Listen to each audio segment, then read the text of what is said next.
Eşk olmasa ya varlık bütün efsanedir sevgiden mahrum olan ya insanlığa biganedir.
Boy vətən daim ışıqlansın,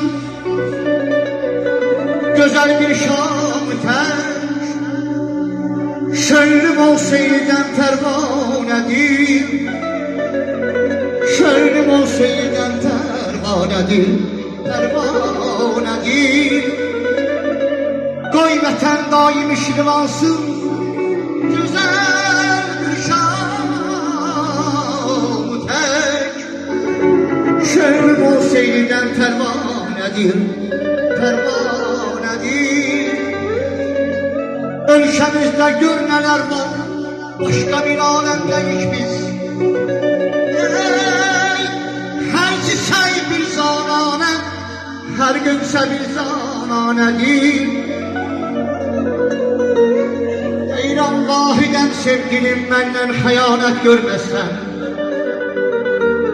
Şairəm, eşqim də öz qəlbim kimi mərdanədir. Deyirəm elə yumşalmışam, uma dönmüşəm.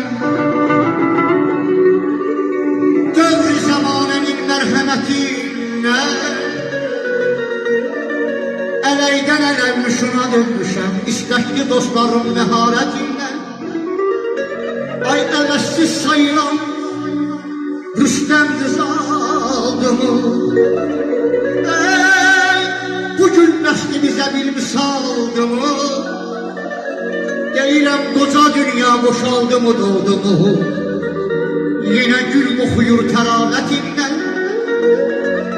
Pərişanlıq zülfün oymaq olar mı? Vaxtsızlar məzara qoymaq olar mı? İnsan 100 yaşasın doymak olar mı? Şehirli dünya